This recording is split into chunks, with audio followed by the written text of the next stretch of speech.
नमस्कार दोस्तों, स्वागत है आपका यूट्यूब चैनल एबी टेक में। आज है 7 नवंबर 2021 और जान लेते हैं आज की महत्वपूर्ण खबरें। सबसे पहले अपडेट है यूपी टेट को लेकर के दिया गया कि टीटी परीक्षा केंद्र लिस्ट जल्द होगी जारी, मांगी गई लिस्ट। आप लोग जानते हैं 28 नवंबर को इसकी परीक्षा होनी है। परीक्षा के निर्धारण की प्रक्रिया अंतिम चरण में चल रही है।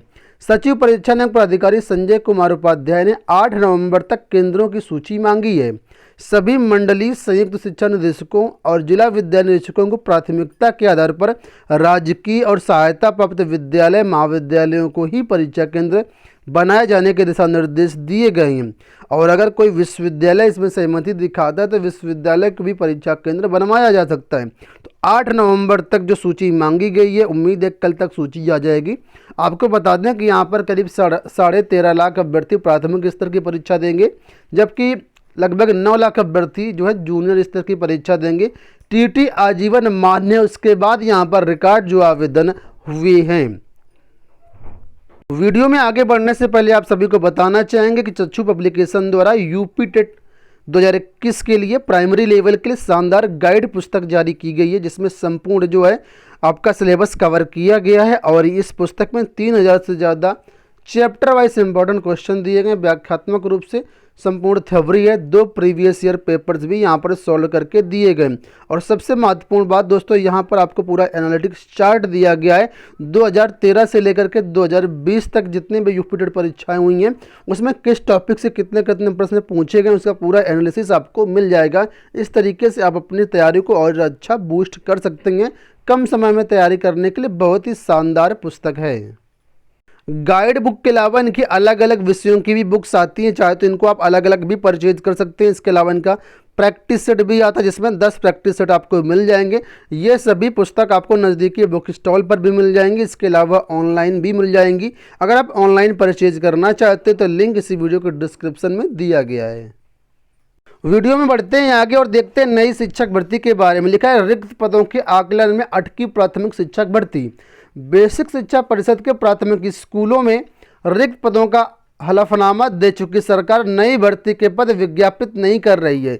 छात्र के अनुपात में स्वीकृत शिक्षकों के रिक्त पदों का आकलन करने के लिए सरकार ने करीब 2 माह पहले 3 सदस्यीय कमेटी गठित की थी, लेकिन उसकी रिपोर्ट अब तक नहीं मिल सकी है। ऐसे में डीएलएड प्रशिक्षुतों को डर सता रहा है कि भर्ती विज्ञापन जारी करने में हीला हवाली से वो प्रदेश के आसन्न विधानसभा चुनाव की आचार संहिता में भर्ती फंस सकती है। इस कारण भर्ती विज्ञापन जल्द से जल्द जारी किया जाना चाहिए। बहुत से ऐसे अभ्यर्थी हैं जो लगातार इस भर्ती के लिए धरना प्रदर्शन आंदोलन कर रहे हैं। अलग अलग नेताओं से, विधानसभा सदस्यों से और जो विधायक हैं, सांसद हैं, उन सभी से मिल करके अपना अपना ज्ञापन दे रहे हैं, लेकिन उसके बाद भी भर्ती प्रक्रिया आगे नहीं बढ़ पा रही है। उम्मीद है कि दिसंबर तक आचार संहिता लग सकती है। उसके बाद अगर तब तक विज्ञापन जारी नहीं हुआ तो भर्ती प्रक्रिया फंस सकती है। बेरोजगारी उत्तर प्रदेश में चरम पर है। यहाँ पर आप लोग देख सकते हैं, लिखा टीटी आजीवन मान्य फिर भी 13 लाख बेरोजगार। ठीक है, तो इतना बेरोजगारी उत्तर प्रदेश में है कि यहाँ पर भर्तियाँ निकलनी ही चाहिए, लेकिन ऐसे में जो अभ्यर्थी तैयारी कर रहे हैं उनका मनोबल डाउन होता है भर्तियाँ ना निकलने से, और समय भी बर्बाद होता था, ओवर एज भी अभ्यर्थी हो जाते हैं। चलिए बढ़ते हैं अगली अपडेट की तरफ। जूनियर शिक्षक भर्ती को लेकर के यहाँ पर अपडेट है। लिखा है कि अगले हफ्ते जारी होगा शिक्षक भर्ती का रिजल्ट। अशासकीय सहायता प्राप्त जूनियर हाई स्कूलों में सहायक अध्यापक के 1504 और प्रधानाध्यापक 390 पदों पर भर्ती होनी है। इसके लिए आप लोग जानते हैं परीक्षा ऑलरेडी कंप्लीट हो चुकी है और 17 आई थिंक अक्टूबर को इसकी परीक्षा थी। और इसमें देखिए लिखा है कि करीब 754 अभ्यर्थियों ने इसमें आपत्तियां दर्ज कराई हुई हैं। तो आपत्तियों निस्तारण का कार्य लगभग पूरा हो चुका। कल तक इसका कार्य जो कंप्लीट हो जाएगा और 12 नवंबर को इसका जो रिजल्ट घोषित किया जाएगा। ठीक है, तो कल परसों में इसकी संशोधित उत्तर कुंजी भी जारी होने की उम्मीद है और आपका जो रिजल्ट है वो 12 नवंबर तक आ जाएगा। ठीक है, रिजल्ट के बाद काम बढ़ेगा ज्वाइनिंग की तरफ, तो सरकार ने इसकी भी तैयारियां शुरू कर दी हैं। देखिए यहाँ पर लिखा है सहायक अध्यापक और प्रधानाध्यापक के खाली पदों की गिनती शुरू। जूनियर में रिजल्ट के बाद जल्द होंगी भर्तियां, यानी ज़्यादा आपको इंतजार नहीं करना पड़ेगा। जैसे रिजल्ट जारी होगा उसके बाद ज्वाइनिंग की प्रक्रिया शुरू हो जाएगी। और सरकार ने देखिए यहाँ पर लिखा हुआ है कि इसके लिए निदेशालय की तरफ से जो है 1 सप्ताह के अंदर जो जानकारी मांगी है कहाँ कहाँ पर रिक्त पद हैं, और इस कार्य में किसी भी तरीके से शिथिलता नहीं बरतने के आदेश जो जारी किए गए हैं। ठीक है, तो फिलहाल रिक्त पदों का गणना की जा रही है, जहाँ जहाँ पर सीटें खाली हैं वहीं पर जो अभ्यर्थियों की नियुक्तियाँ हैं वो की जाएंगी।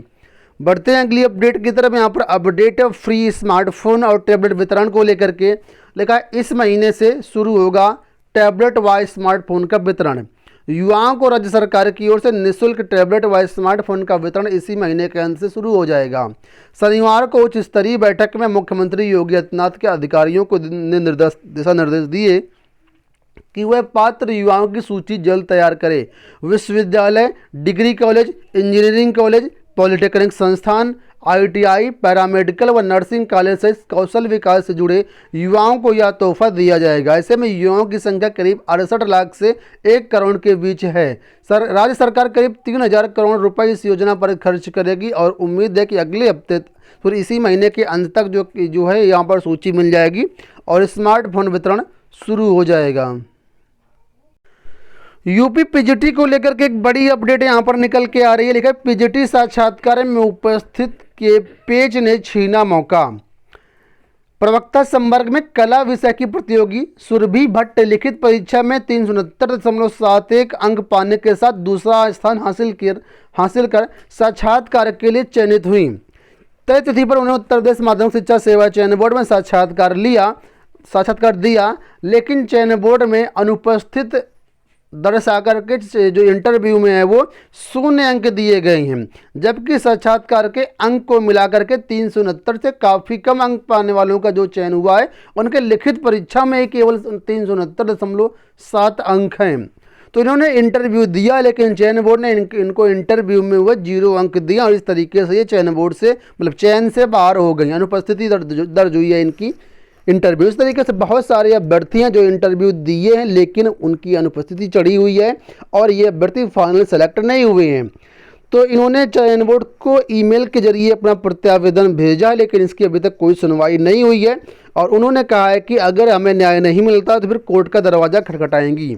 वहीं पर देखिए चयन बोर्ड का क्या कहना है। चयन बोर्ड के परीक्षा नियंत्रक एवं उप सचिव नवल किशोर जी का कहना है कि हो सकता है इन्होंने चयन बोर्ड इंटरव्यू के लिए जो अपनी स्लिप है वो बनवाई हो, लेकिन बोर्ड में ना पहुंची और इंटरव्यू उन्होंने ना दिया और इस वजह से इनको 0 नंबर दिए गए हैं।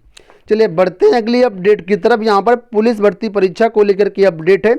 आप लोग जानते हैं कुछ दिन पहले ASI की भर्तियाँ आई हुई थी गोपनीय सहायक संवर्ग में। तो लिखा है कि उत्तर प्रदेश पुलिस भर्ती एवं प्रोन्नति बोर्ड ने पुलिस में लिपिक, लेखा एवं गोपनीय सहायक संवर्ग में सीधी भर्ती के लिए होने वाली ऑनलाइन लिखित परीक्षा की प्रक्रिया का निर्धारण कर दिया है। वस्तुनिष्ठ प्रकार के प्रश्न पूछे जाएंगे, 200 प्रश्न होंगे, अंक मैक्सिमम 400 होंगे। प्रत्येक विषय में 35% और 40% अंक लाना जरूरी होगा।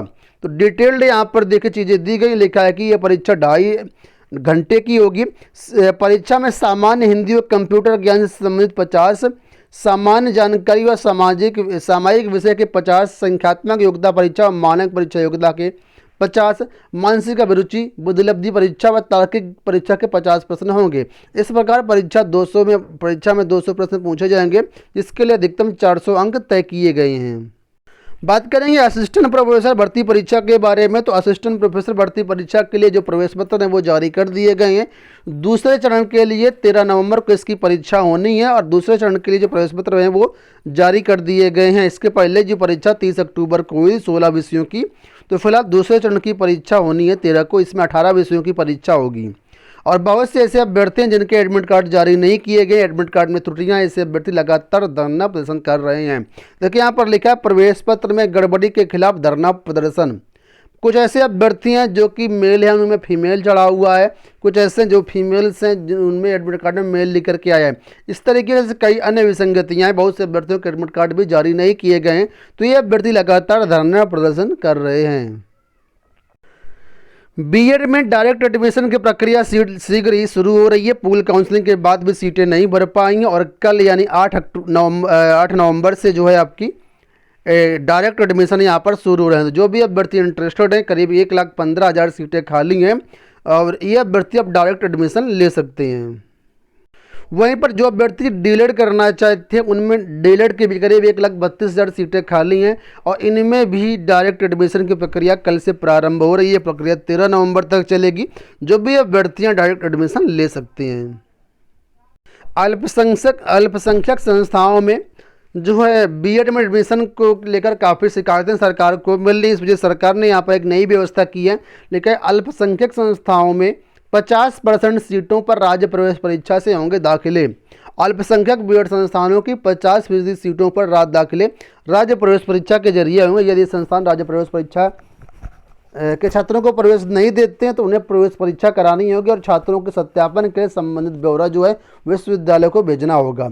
ये व्यवस्था इन संस्थाओं की ओर से बीएड की 50% सीटों पर मनमाना प्रवेश देने की शिकायतों के मद्देनज़र जो है की गई है। तो 50% जो सीटें होंगी उस पर अब एंट्रेंस एग्जाम से जो है वो यहाँ पर जो है एडमिशन्स होंगे। बात करेंगे रोजगार मुद्दे को लेकर के। रोजगार का आंदोलन आप लोग जानते हैं युवा मंच की अगुवाई में 67 दिन से चल रहा है। बहुत सारी मांगे हैं। इसके अलावा बहुत सारी भर्तियां जो पेंडिंग हैं, बहुत सारी नई भर्तियों का विज्ञापन जारी होना है, उसी के खिलाफ यहाँ पर लगातार पत्था गिरजाघर चौराहे के पास धरना प्रदर्शन चल रहा है। और इसमें जो है 16 नवंबर को एक व्यापक रूप से धरना प्रदर्शन होने वाला है। तो दोस्तों ये हो गई आज की सारी सूचनाएं। आशा करते हैं वीडियो पसंद आया होगा। इस वीडियो में इतना ही। धन्यवाद।